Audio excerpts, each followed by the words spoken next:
మేఘనాథుడై వచ్చుచున్న మేఘారూఢుడా, రెండంచుల ఖడ్గమును నోట ధరించిన వాడా, మృత్యువునకు మృత్యులోకముకు అధికారి అయిన వాడా, యుగ యుగములో సజీవుడైన వాడా, ఏడు దీప స్తంభముల మధ్య సంచరించువాడా, మృతుడై మరలా బ్రతికిన వాడా, అగ్ని జ్వాలల వంటి కన్నులు కలిగిన వాడా, అపరంజని పోలిన పాదములు కలిగిన వాడా, దావీదు తనయా హోసన్నా, యూదుల రాజా యేసన్నా, యేసన్నా, యేసన్నా.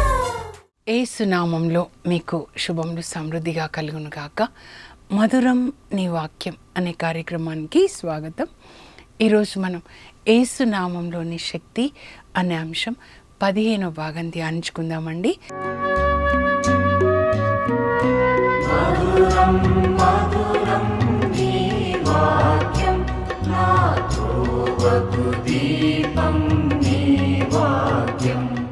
ఈరోజు విశ్వాసంలోని శక్తి. అసలు విశ్వాసం అంటే ఏంటి? విశ్వాసం అంటే విధేయత. విశ్వాసం అంటే దేవుని యొక్క అధికారాన్ని గుర్తించడం అన్నమాట. మీరు మత్తయి సువార్త 8వ అధ్యాయంలో 13 లేదా 8వ వచనం నుంచి మీరు చదివితే అక్కడ శతాధిపతి యేసుప్రభు దగ్గర వస్తాడండి. మా సేవకుడు చాలా బాధపడుతున్నాడు పక్షవాతంతో అని చెప్పగానే యేసుప్రభు అంటారు, నేను మీ ఇంటికి వచ్చి మీ సేవకుడిని స్వస్థపరుస్తాను. ఎంత వినయం చూడండి యేసుప్రభుకి. ఆయన అసలు యూదుడు కాదు, అంటే మన మాటల్లో చెప్పాలంటే క్రిస్టియన్ కాదు, ఎవరో అన్యుడు అన్నమాట. మా సేవకుడికి బాలేదంటే నేను మీ ఇంటికి వచ్చి మీ సేవకుడిని స్వస్థపరుస్తాను. ప్రభు నాతో కూడా చెప్పారు, మీకు అభిషేకం ఇచ్చినప్పుడు స్వస్థపరచడానికి మీరు అందరికీ అవైలబుల్గా ఉండాలి. ఉన్న వాళ్ళకి డబ్బు ఇచ్చే వాళ్ళకి కాదు. ఒక సేవకునికి బాలేదంటే నేను వచ్చి స్వస్థపరుస్తానంటే శతాధిపతి అంటాడు, వద్దు ప్రభా, శతాధిపతి అంటే 100 మంది రోమా సైనికులకి పెద్ద అన్నమాట. నా క్రింద 100 మంది ఉన్నారు, నువ్వు కూర్చో అంటే కూర్చుంటారు, లే అంటే లేస్తారు, ఇక్కడ వెళ్ళంటే అక్కడ వెళ్తారు. అంటే నా మాటకి విధేయిస్తున్నారు. వాళ్ళు నా కింద ఉన్నవాళ్ళు నాకు లోబడి ఉంటున్నారు నా అధికారానికి. మీరు సర్వాధికారి ప్రభా, ఈ విశ్వాధిపతివి నువ్వు ఒక్క మాట చెప్తే రోగాలు కూడా మీకు విధేయిస్తాయి. ఒక్క మాట చెప్పండి. ఎంత విశ్వాసం! నీ విశ్వసించినట్లు జరుగునుగాక అంటారు యేసు ప్రభు. ఇంటికి వెళ్తే ఆయన సేవకునికి స్వస్థత అన్నమాట. ఎన్నో విషయాలు ఉంటాయండి నేర్చుకోవాలంటే. ఆ పని ఆయనకి బాగాలేకపోతే ఈయన ఎంత శ్రద్ధ తీసుకొని వచ్చారు యేసు దగ్గరికి. అంటే మన ఇంట్లో పని వాళ్ళని మన ఇంట్లో ప్రేమించాలి, శ్రద్ధ కలిగి ఉండాలి అన్నమాట. శతాధిపతి నుంచి ఏం నేర్చుకోవాలంటే దేవుని యేసు ప్రభు యొక్క అధికారాన్ని గుర్తించాడండి. ఆయనకు అన్నిటి మీద అధికారం ఉంది, మీ మీద, నా మీద. ఆ తర్వాత పరలోక భూలోక పాతాళ లోకంలో ఆయనకి విధేయించాలి అని దేవుడే నిర్ణయించాడు. ఫిలిప్పి 2లో నేను మనం చదువుకున్నాం కదా, దయ్యాలు వెళ్ళండి అంటే వెళ్ళిపోతున్నాయి. మార్క్ 5లో ఒక వ్యక్తిలో 6,000 దయ్యాలు అన్నమాట. దళం అంటే మిలిటరీ టర్మ్, లీజన్. 6,000 వెళ్ళిపోండి అనగానే అవి వెళ్ళిపోతాయి అన్నమాట. ప్రార్థిస్తాయి, అయ్యా అగాధంలోకి వెళ్ళమని అనకండి, పందులోకి వెళ్ళడానికి మాకు పర్మిషన్ ఇవ్వండి అంటే సరే వెళ్ళిపోండి. అవి కూడా విధేయత చూపిస్తాయి అన్నమాట. అంటే విశ్వాసం అంటే దేవుని అధికారాన్ని గుర్తించాలి. ఆయన అంత సార్వభౌముడు, రాజు, రాజులకి రాజు, ప్రభులకు ప్రభు, క్రీస్తు రాజు. ఆయనకి లోబడి ఉండాలి. ఇంకా దేవుని అధికారాన్ని గుర్తించి ఆయనకి మనం ఏం చేయాలంటే విధేయించాలి. రాజు శాసనాలు చేసినప్పుడు మరి ఈ లోకంలో మరి భారతదేశ కాన్స్టిట్యూషన్, రాజ్యాంగం ఉంటుంది కదండి. అయితే నిన్ననే మనకి రిపబ్లిక్ డే, మన ఓన్ కాన్స్టిట్యూషన్. మనం ఏం చేయాలి? దానికి లోబడి ఉండాలి కదా. మనకు కొన్ని బాధ్యతలు ఉన్నాయి, కొన్ని హక్కులు ఉన్నాయి అన్నమాట. బాధ్యత, భారతదేశాన్ని మనం ఎప్పుడు గౌరవించాలి, కాపాడాలి. ప్రతి ఒక్కరూ ఎవరి పని వాళ్ళు చేయాలి.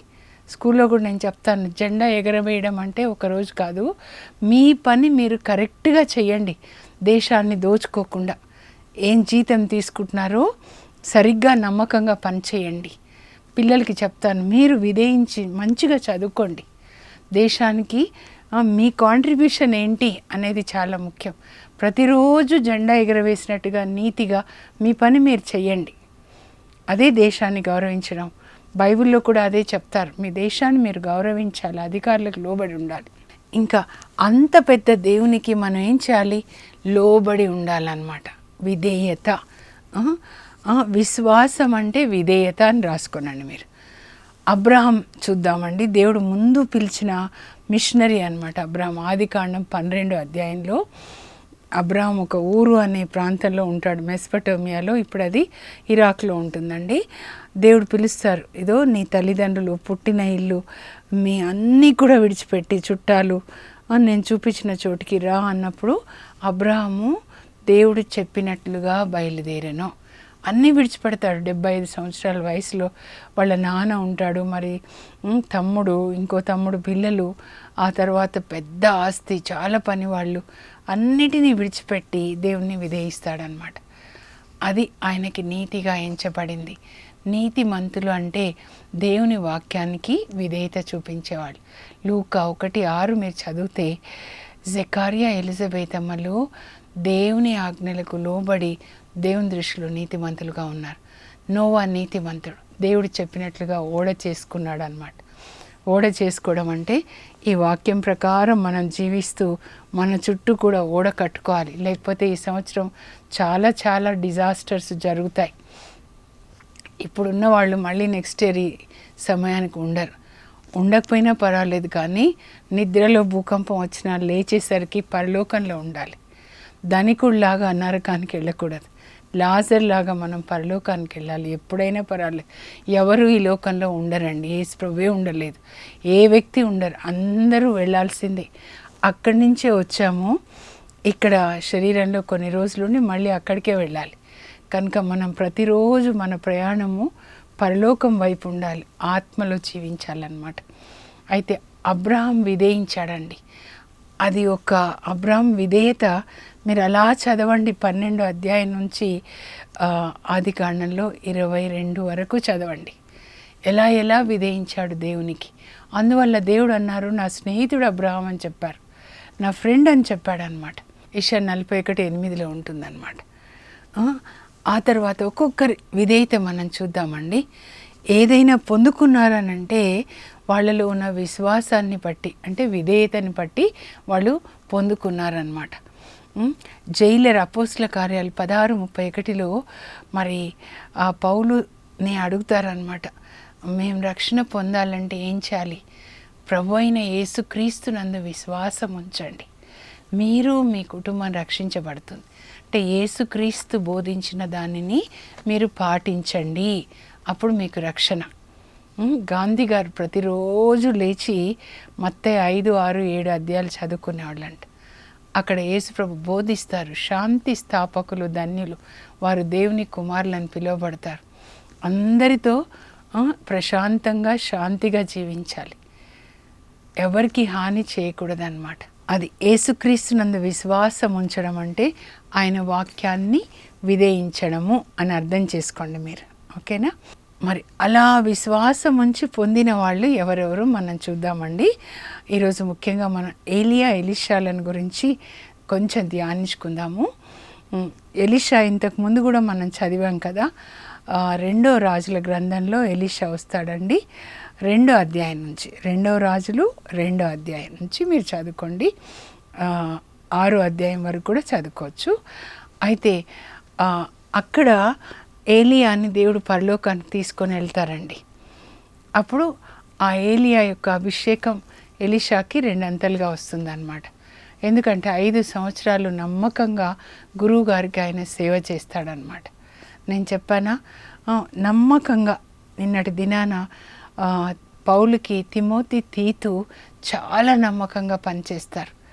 అందువల్ల చిన్న వయసులో తిమోతిని ఎఫెసు చుట్టూ ఉన్న సంఘాలకి బిషప్గా అపాయింట్ చేసి ఎలా సంఘాన్ని నడపాలి అని తిమోతి మొదటి లేఖ రాస్తాడండి. రెండవ లేఖేమో ఆయనని గొడ్డలితో నరికే ముందు రోమ్లో క్రీస్తు శకం 67లో అప్పుడు తిమోతి రెండవ లేఖ రాస్తాడనమాట. మొదటి లేఖ కాపరి లేఖ అంటారు. తిమోతి లేఖలు, ఆ తర్వాత తీతు కాపరి లేఖలు. అంటే సంఘాన్ని నడిపించే వాళ్ళు ఎలా ఉండాలి, ఈ లక్షణాలు ఉన్న వాళ్ళని సంఘ కాపర్లుగా మీరు నియమించండి, అపాయింట్ చేయండి అని చెప్తారు. ఎలీషా కూడా ఏలియాకి శిష్యుడుగా 5 సంవత్సరాలు సేవ చేస్తాడు. అప్పుడు ఏలియా పోయేటప్పుడు అడుగుతాడు, ప్రభు నన్ను పరలోకానికి తీసుకెళ్తున్నారు, నీకేం కావాలో కోరుకో అంటే, మీ అభిషేకంలో నాకు 2 అభిషేకం కావాలి. ఎంత మంచి కోరిక, అలా మీరు కోరుకోవాలి. అభిషేకం అంటే పరిశుద్ధ ఆత్మ శక్తి అండి. టెంపరేచర్ చూడండి, 100 degrees, 200, 1500 degrees అట్లా కదా. అలాగే పరిశుద్ధాత్మ శక్తిని అభిషేకం అంటారు. The power of God, God's power, how much you receive, that is what is called anointing అనమాట. అది దేని మీద నిన్న కూడా చెప్పాను, ఎంతగా విధేయిస్తే అంత. ఎలీషా అంటాడు, నాకు 2 అభిషేకం కావాలి అని చెప్తాడనమాట. అప్పుడు నేను అలా పరలోకాన్ని పోవడం నువ్వు చూస్తే నీకు వచ్చేస్తుందని అలా మాట్లాడుకుంటుంటారండి. పరలోకం నుంచి అగ్ని రథాలు వస్తాయి, అగ్ని గుర్రాలు నడుపుతూ ఉన్నాయి, అగ్ని దేవదూతలు. అప్పుడు ఏలియాని దేవుడు గాలి, సుడిగాలి అంటే పరిశుద్ధ ఆత్మ అనమాట, గాలి, ఆ అగ్ని రథంలో కూర్చోబెట్టి అగ్ని గుర్రాలు, అగ్ని దేవదూతలు నడుపుతుంటే పరలోకానికి ఆయనను తీసుకొని వెళ్తారనమాట. అది అండి. అలా ఈయన ఎండు చూడండి, ఏలియా దేవుని కొరకు ఎంత గొప్ప కార్యాలు చేశాడు. అప్పుడు అలా వెళ్తున్నప్పుడు ఆయన పై అంగి కింద పడుతుందండి, అది తీసుకుంటాడు ఎలీషా. అంటే ఆయన అభిషేకం 2 వచ్చిందనమాట. వాళ్ళు యోర్దాను ముందు దాటేటప్పుడు దారి కావాలి కదా, ఏలియా ఇట్లా కొడతాడనమాట తన పై అంగితో తీసుకొని, దారి వచ్చేస్తుంది, నడుచుకుంటూ వెళ్తారు. చూడండి, దేవుడు అంత గొప్ప కార్యాలు చేస్తారండి. ఆయనకి ఎంత విధేయిస్తే, ఒక వ్యక్తి ద్వారా దేవుడు గొప్ప కార్యాలు చేశారంటే ఆ వ్యక్తి దేవునికి అంత విధేయత చూపిస్తున్నాడు అనమాట.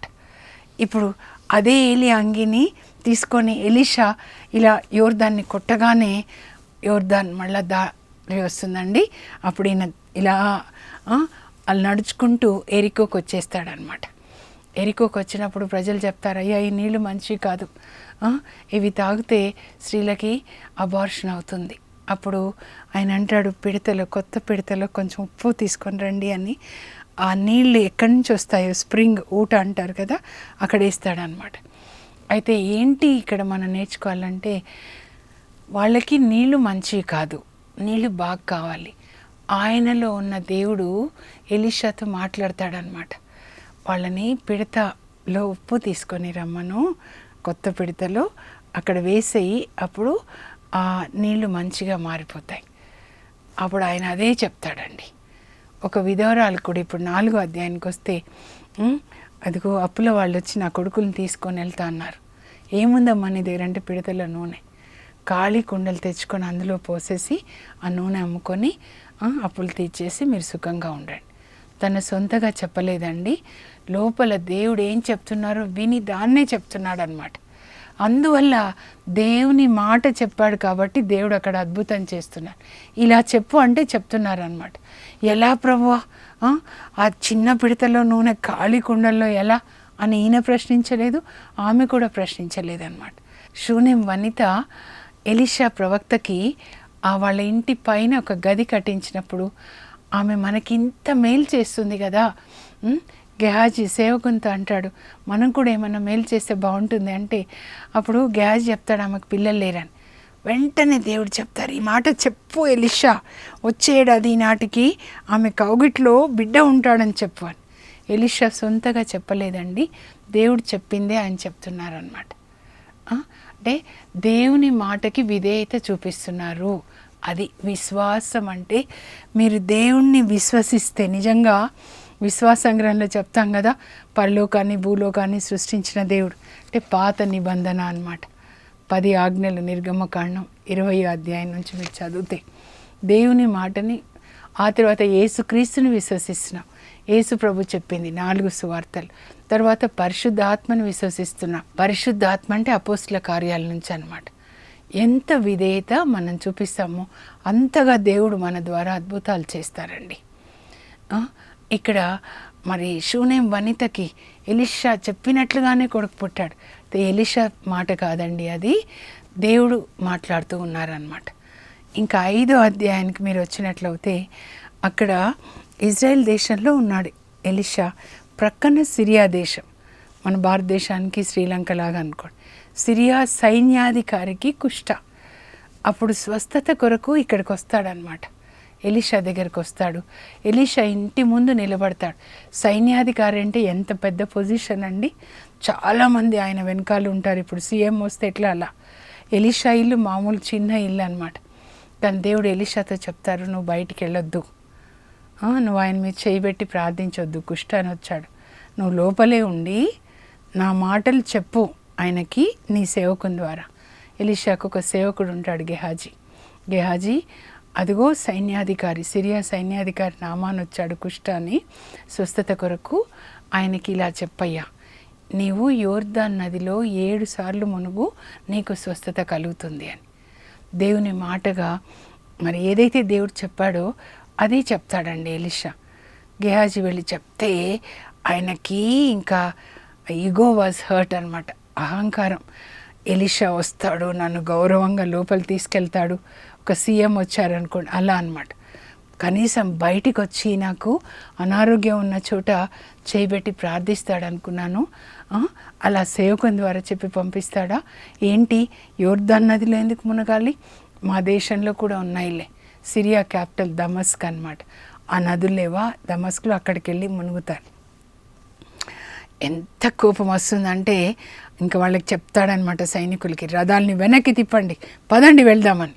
వెళ్తూ ఉంటే దారిలో వస్తుందండి యోర్దాన్ నది.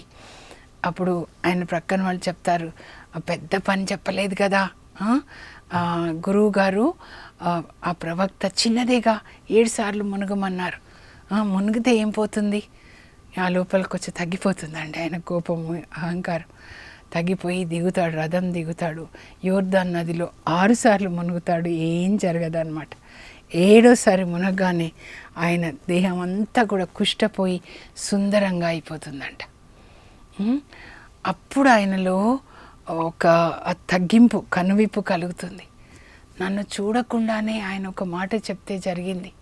సిరియాలో ఎన్ని డాక్టర్స్, ఎంతమంది డాక్టర్స్, ఎంత డబ్బండి సైన్యాధికారి, నయం కాదు, నేను తప్పకుండా వెళ్ళాలి, ఈ దేవుడు గొప్ప దేవుడు. మళ్ళీ చెప్తాడు వెనక్కి వచ్చేసి, అప్పుడు అయ్యా ఇప్పుడు ఈ భూమి మీద యావే దేవుడు తప్ప ఇంకొక దేవుడు లేడని నేను గ్రహించాను, ఇప్పటి నుంచి నేను కూడా ఆయనని ఆరాధిస్తా అని చెప్తాడనమాట. అంటే దేవుని మాటకి లోబడ్డాడండి. మనుషులకి వాళ్ళ అధికారానికి ఆయన భయపడలేదన్నమాట. అందువల్ల అద్భుతాలు జరిగాయి. మీరు ఏలియా చదివితే ముందు ఆయన గురించి చెప్పాల్సింది 1 రాజులు 17వ అధ్యాయం. ఒకప్పుడైతే ఎంత ఇష్టమో నాకు ఏలియా గురించి మాట్లాడడం అన్నమాట. అక్కడ భయంకరమైనటువంటి దినాలండి. ఇజ్రాయెల్ దేశాన్ని అహబ్ రాజు పరిపాలిస్తున్నాడు. ఆయన భార్య జెజబెల్ ఇజ్రాయెల్ దేశంలో యాజకులందరినీ చంపిస్తుందండి. వాళ్ళ పుట్టింటి నుంచి బాలు విగ్రహాలని తీసుకొని వచ్చి అషేరా అన్నీ 850 అన్నమాట. ఇక్కడ ఉన్నటువంటి యూద మతంలో ఉన్న యాజకుల్ని చంపించేసి మరి అక్కడే ఆ సినగోగ్ సమాజ మందిరాలు అంటారు, అక్కడ ఆ విగ్రహాలని పెట్టి వాళ్ళ ప్రవక్తల్ని అక్కడి నుంచి 850 మందిని తెచ్చి అక్కడ విగ్రహారాధన చేపిస్తూ ఉందన్నమాట. దైవజనులకి భయం, ఒక భయంకరమైనటువంటి ఈవిల్ స్పిరిట్. జెజబెల్ అంటే బైబిల్ డిక్షనరీలో చూశానండి, ప్రిన్సెస్ ఆఫ్ సేటన్, అంటే సైతాన్ యొక్క రాకుమార్తె అని ఉంటుందన్నమాట. అందువల్లనే చంపడం అన్నమాట, దైవజనులని చంపడం. అప్పుడు పాత నిబంధనలు శరీరంలో చంపితే ఇప్పుడు ఆత్మని చంపడానికి చాలా జాగ్రత్తగా ఉండాలి. అలాంటి స్పిరిట్ అన్నమాట. అయితే డెలీలా స్పిరిట్ అదేంటంటే సంసోన్ ఎలా చేసిందండి, మోసపుచ్చుతుంది అన్నమాట. ప్రేమ ఉన్నట్టు చేసి నీ బలం ఎక్కడ ఉంది? మోసకరమైన ఆత్మ. అందుకే జాగ్రత్తగా ఉండాలి. ఢిల్లీలా లాంటి స్త్రీల విషయంలో జాగ్రత్తగా ఉండాలి. ఆ తర్వాత ఇక్కడ జెజబెల్ అన్నమాట. రాజు సింహాసనం మీద ఉంటాడు, పప్పెట్ అన్నమాట అహాబ్ రాజు. అధికారం ఈమె చేతిలో ఉంటుంది. మీరు ఎక్కడైనా చూసారా? మెయిన్ పర్సన్ చేయిలో కూర్చుంటే ఒక స్త్రీ కంట్రోల్ చేస్తూ ఉంటుంది అన్నమాట. ఆ స్పిరిట్ని జెజబెల్ స్పిరిట్ అంటారు. భయపెట్టడం, అందరినీ చంపడం అన్నమాట. అలాంటి సమయంలో ఏలియా ఎప్పుడు దేవుని దగ్గరే ఉంటాడండి. దేవుని సన్నిధిలో ఉంటాడు. దేవుడు చెప్తారు, నువ్వు అహాబ్ రాజు దగ్గరికి వెళ్ళి మాట చెప్పు. అలాగే ప్రభు అని వచ్చి అహాబ్ రాజు దగ్గర చెప్తాడు. కొలువులో ఉంటాడు అహాబ్ రాజు. అక్కడంతా మరి మంత్రులు పెద్దలు ఉంటారు రాజకొలువులో. ఈయననేమో ఒక దుప్పటి కంబళి కప్పుకొని నడుంకి బెల్ట్ ఉంటుంది అంతే. ఇదిగో నేను చెప్పిననే తప్ప ఈ దేశంలో కొంతకాలం వాన మంచు కురవదు అని చెప్తే వాళ్ళు నవ్వుంటారు అనమాట. పిచ్చివాడ, ఆయన చెప్తే ఏంటి మంచు వాన కురిసేదని. కానీ అలాగే 3.5 సంవత్సరాలు వర్షం ఉండదండి. చాలా కరువు అన్నమాట. దేవుని మనసే కరిగిపోతుంది. అయ్యో వాళ్ళు విగ్రహారాధన చేస్తున్నారని వర్షం ఆపాను, తినడానికి లేకుండా అయిపోయింది. మళ్ళీ ఏలియాకి చెప్తాడు, నువ్వు వెళ్ళి అహాబ్ రాజుకి కనబడయ్యా, కనబడి ఇలా చెప్పు అని. అలాగే ప్రభు అని వెళ్తాడు. వెళ్తే 3.5 సంవత్సరాల తర్వాత ఏలియాని చూసి అహాబ్ రాజు అంటాడు, యూ ట్రబుల్ మేకర్, నీ పీడ పట్టి మాకు వర్షాలు లేకుండా ఉన్నాయి. అప్పుడు ఏలియా అంటాడు, నా పీడ కాదయ్యా, నీ పీడ పట్టింది. రేపు కార్మెల్ కొండ మీద ప్రజల్ని అందరినీ హాజరుపరచండి, నేను చెప్తాను అని. అలాగే జెజబెల్ రాణి పోషిస్తుంది కదా బాలు ప్రవక్తల్ని, 450 మందిని, 400 మంది అషేరా వాళ్ళని కూడా రమ్మనండి. 450 మంది మాత్రం వస్తారండి. అప్పుడు వాళ్ళని బలిపీఠం కట్టి బలి ఎద్దు ముక్కలు కోసి పెట్టి, మీరు అందరితో ఆరాధింపజేస్తున్నారు కదా బాలుదేవుణ్ణి, మీరు ఇట్లా అగ్ని ముట్టించకుండా ఆ దేవుణ్ణి అగ్ని పంపమని అడగండి. ఒకవేళ అగ్ని పంపిస్తే ఆయనే నిజమైన దేవుడు. ఎవరు అగ్ని పంపిస్తారో ఈ బలికి వాళ్ళే నిజమైన దేవుడు. ఇజ్రాయేల్ ప్రజల్ని కూడా అడుగుతాడు, సరేనా అంటే వాళ్ళు సరే అంటారు. ఎంతకాలం మీరు ఇద్దరు దేవుళ్ళని ఆరాధిస్తారు? పరలోకంలో ఉన్న దేవుడు పరమాత్మ దేవుడు అయితే ఆయనను ఆరాధించండి. ఇదిగో ఇలా ఈ బాలు దేవుడు అయితే ఆయనను ఆరాధించండి. ఎవరు అగ్నిని పంపిస్తారో వాళ్ళే నిజమైన దేవుడు. పరలోకం నుంచి అగ్నిని పంపించాలి, ఎందుకంటే దేవుడు పరమాత్మ పైన ఉంటారు కదా. సరే అంటారు. వీళ్ళు 450 మంది బలిపీఠం మీద ఎద్దుని కోసిపెట్టి అగ్నిని పంపించండి, అగ్నిని పంపించండి అని ప్రొద్దున నుంచండి, ఉదయం అంటే 6 నుంచి మధ్యాహ్నం 3 వరకు ఏం జరగదు. అప్పుడు ఏలియా అంటాడు, మీ టైం అయిపోయింది, ఇప్పుడు నా టైం వచ్చేసింది. 1 రాజులు 18:36 మీరు చదవండి. 17, 18 ఒకేసారి చదవండి, సరేనా? అప్పుడు ఆయన ప్రార్థన చేస్తాడు. ఏలియా ముందుగా బలిపీఠాన్ని కడతాడు. ఇజ్రాయేల్ 12 గోత్రాల గుర్తుగా 12 రాళ్లతో ఆ బలిపీఠాన్ని మరమ్మతు చేస్తాడు. ఎద్దును కోసి ముక్కలు అక్కడ పెట్టేసి ఇంకా ప్రార్థిస్తాడు. అబ్రహాం, ఇస్సాకు, యాకోబుల దేవ, ఇప్పటి వరకు నేనేం చేశానో అది మీరు చెప్పినట్లుగా చేశాను. ఈ ప్రజలు 2 విషయాల్ని వాళ్ళు గుర్తించాలి. మీరు దేవుడు సృష్టికర్త అని, ఇజ్రాయెల్ దేవుడని, ఆ తర్వాత నేను మీ యొక్క సేవకుడని. Let these people realize that you are the God of Israel and I am your servant. ఇప్పటి వరకు నేనేం చేశానో మీరు చెప్పింది చేశాను, నా సొంతగా చేయలేదు. వెళ్ళి రాజు దగ్గర నా గొప్ప చూపించుకోవడానికి వర్షం కురవదు నేను చెప్తే తప్ప అని చెప్పలేదు. దేవుడు ఏది చెప్తే అది చేశాడు. వెళ్ళి అహాబ్ రాజుకి కనబడంటే చేశాడనమాట. మీరు ఏది చెప్పారో నేను అది చేశాను, విధేయించాడనమాట. నీవే దేవుడని ప్రజలు గ్రహించడానికి పరలోకం నుంచి అగ్నిని పంపించి ఈ బలిని దహించి వేయండి. చిన్న ప్రార్థన అండి, 1 నిమిషం అంతే. పరలోకం తెరవబడుతుంది, అగ్ని అలా దిగొస్తుంది, బలిని దహించి వేస్తుంది.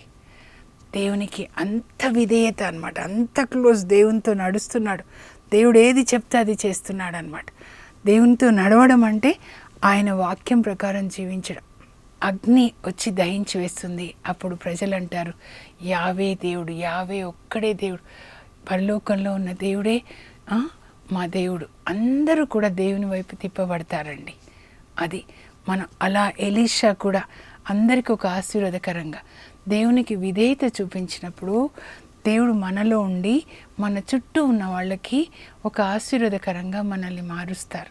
ఆ తర్వాత 3.5 సంవత్సరాలు వర్షం లేదు కదండి. అప్పుడు అహాబ్ రాజుతో మాట్లాడతాడనమాట ఏలియా. అహాబ్ రాజు కూడా చాలా సంతోషం. ఎందుకంటే ఆయన ఇజ్రాయిల్ అబ్రహాం సంతతి అన్నమాట.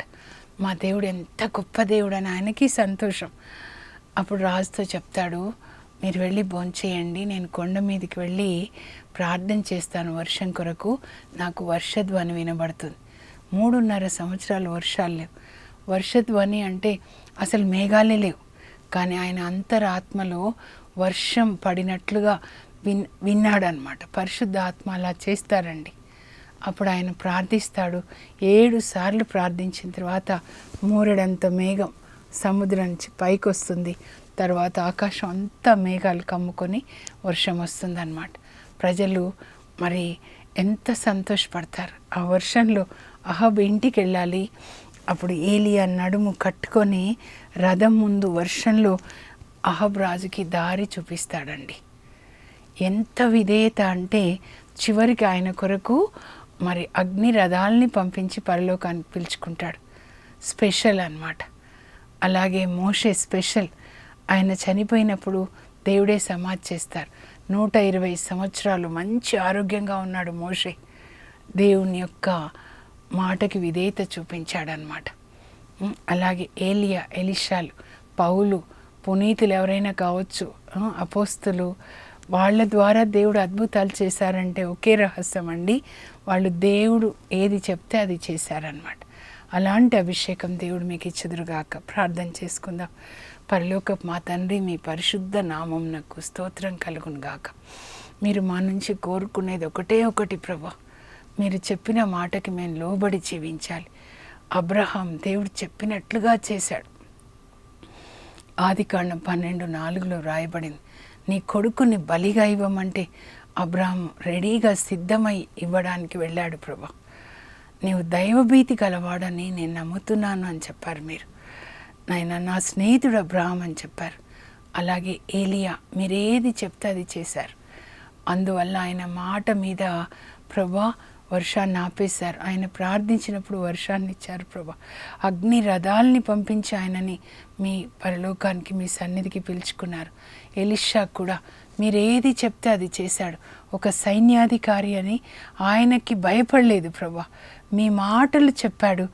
అందువల్ల మీరు ఆయనని ఆ చుట్టూ ఎక్కడ ఉన్నా కూడా ఎలీషా ఇతరులకు ఒక ఆశీర్వాదకరంగా మారాడు. ఈ సంవత్సరం మమ్మల్ని అనేకులకు ఆశీర్వాదకరంగా మార్చండి ప్రభా. మేము మీ మాటకి లోబడి ప్రభా జీవిస్తూ అనారోగ్యంగా ఉన్న వాళ్ళని తాకినప్పుడు స్వస్థత కలగాలి ప్రభా. తండ్రి, సైతాను బానిసత్వంలో త్రాగుడికి, సినిమాలకి, వ్యభిచారానికి బానిసలైన వాళ్ళకి కట్లు తెగగొట్టబడి విడుదల కలగాలి. కుటుంబంలో సమాధానాన్ని దయచేయండి యేసయ్య. జక్కయ్య ఇంటికి వెళ్ళి ఎలా నేడు ఇంటికి రక్షణ అని చెప్పారు, అలా అందరి కుటుంబాలకి వెళ్ళి అందరి కుటుంబాలని కట్టండి. ఈ సంవత్సరం బైబిల్ సంవత్సరంగా ప్రతి ఒక్కరూ బైబిల్ గ్రంథాన్ని చదివి ధ్యానించి పాటించడానికి కృప దయచేయండి. యేసు నామంలో అడుగుచున్నాం తండ్రి, ఆమెన్. అబ్రహాం లాగా, ఏలియా, ఎలీషాల్లాగా, మోషేలాగా దేవుని వాక్యానికి విధేయత చూపించే కృపని, పరిశుద్ధ ఆత్మని దేవుడు మీకు దయచేయుదురుగాక. God bless you. Have a blessed day. For information, please contact us. Our address, Mrs. Jacinta Rani, 214 Pavani Estates, near St. Anthony's High School, Himayat Nagar, Street number 8, Hyderabad 29. మంచు జల్లు, ఇది మహిమ జల్లు, మంచు జల్లు.